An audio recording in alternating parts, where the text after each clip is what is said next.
नमस्कार, जनमुखी लाइव से अंशुमान प्रस्तुत है वाराणसी और पूर्वांचल की खबरें। लॉकडाउन में ढील के साथ कचहरी परिसर में भी धीरे धीरे कामकाज पटरी पर लौटने लगा है। हाई कोर्ट के दिशा निर्देश के अनुसार आज पहले दिन जमानत, कुर्की जैसे मामलों की सुनवाई की गई। पहले दिन कचहरी खुलने की खबर मिलने के साथ ही सुबह सैकड़ों की संख्या में अधिवक्ता कचहरी परिसर की गेट पर पहुंच गए। वहां पर तैनात सुरक्षा कर्मियों द्वारा उन्हें बताया गया कि सिर्फ उन्हीं अधिवक्ताओं को अंदर आने की इजाजत है जिनके मामले की आज सुनवाई होनी है, और सुनवाई भी सिर्फ लंबित जमानत अर्जी, गैर जमानती वारंट और कुर्की जैसे मामलों पर होनी है। लेकिन अधिवक्ता अंदर जाने और अपने अपने चौकियों पर बैठने की जिद पे अड़े रहे। इस दौरान सोशल डिस्टेंसिंग का भी जमकर उल्लंघन हुआ। विवाद बढ़ता देख जिला जज खुद गेट पर पहुंचे और उन्होंने अधिवक्ताओं को समझाया कि हाईकोर्ट के दिशा निर्देश के अनुसार ही उन्हें अंदर आने से मना किया जा रहा, और सिर्फ उन्हीं अधिवक्ताओं को अंदर आने की इजाजत है जिनके मामलों की सुनवाई होगी, और उन्हें भी सुनवाई के बाद तुरंत बाहर जाना होगा।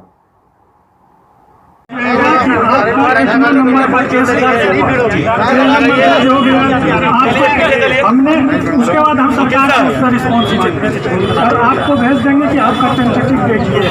चलिए आप लोग जरा पीछे जाइए। इस तरीके से आप लोग खड़े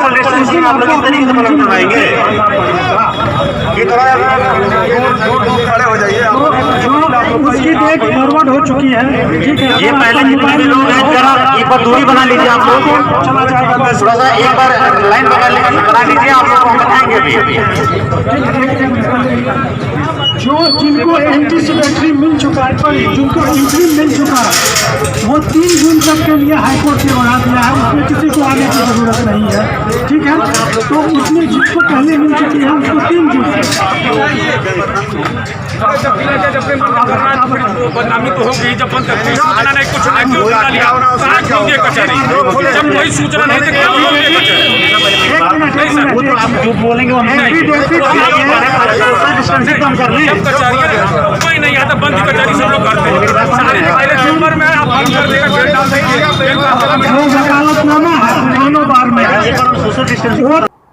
उधर आज 1 जून से चलने वाली ट्रेनों के लिए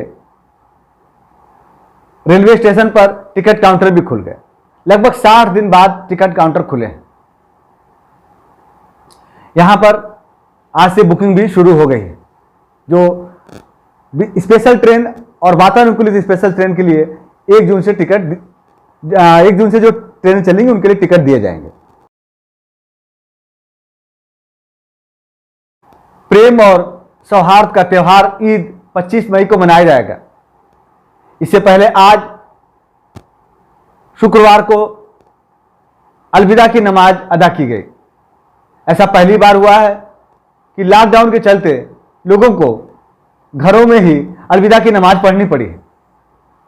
जिला प्रशासन द्वारा कल मुस्लिम धर्म गुरुओं के साथ बैठक करके यह स्पष्ट किया गया था कि कोरोना के प्रसार को डर को ध्यान में रखते हुए मस्जिदों में नमाज की इजाजत नहीं दी जाएगी।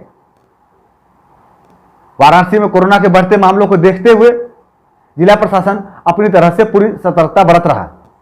बीएचयू प्रशासन और छात्रों के बीच 2 दिनों से चल रहा विवाद समाप्त होने का नाम नहीं ले रहा है।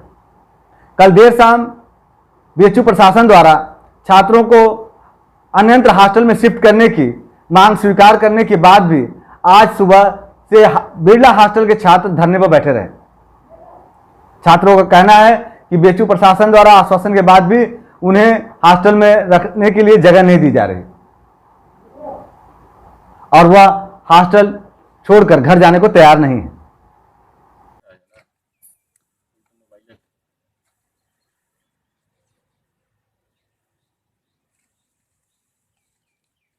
कोई नोटिस मिली कि हॉस्टल खाली कर दिया जाए 48 घंटे के भीतर। तो हम लोगों ने इस बात का बहुत ही शांतिपूर्ण ढंग से और अपने प्रशासनिक अधिकारियों को यह सूचना दे दी कि हम लोग हॉस्टल खाली करने की स्थिति में नहीं हैं। महामारी के प्रकोप में ऐसा करना बिल्कुल उचित नहीं है और वो हम सबके लिए जान माल के खतरे का खतरा है। दूसरी बात यह हमारी है कि हम अभी भी शांतिपूर्ण ढंग से प्रदर्शन कर रहे हैं, अपनी बात रख रहे हैं। उसका मांग हमारी ये है कि लगातार विश्वविद्यालय के जो सक्षम अधिकारी हैं वो किसी भी स्थिति को स्पष्ट नहीं कर पा रहे हैं। चीफ प्रॉक्टर आए थे, वो कुछ भी स्पष्ट नहीं कर सके कि क्या स्थिति है, कोई वाजिब तर्क नहीं दे सके। इसलिए हम अपने संस्थान के सर्वोच्च मुखिया माननीय कुलपति जी से हमारी ये मांग है कि वो हम सबसे मिलें और स्थिति को स्पष्ट करें और अविलंब जो ये 48 घंटे में हॉस्टल खाली करने का आदेश जारी हुआ है, इसको अविलंब रद्द किया जाए। आज ज्येष्ठ कृष्ण अमावस्या है। आज के दिन महिलाएं व्रत रह के वट वृक्ष की पूजा करती हैं। लॉकडाउन के चलते महिलाएं ज्यादा संख्या में घरों से बाहर नहीं निकल पाई। उन्होंने वट वृक्ष के छाया चित्र के समक्ष ही पूजन अर्चन किया। जो महिलाएं घर से निकल सकी उन्होंने बरगद के पेड़ के नीचे जाकर के बरगद के चारों तरफ धागा बांधा और पूजन अर्चन किया।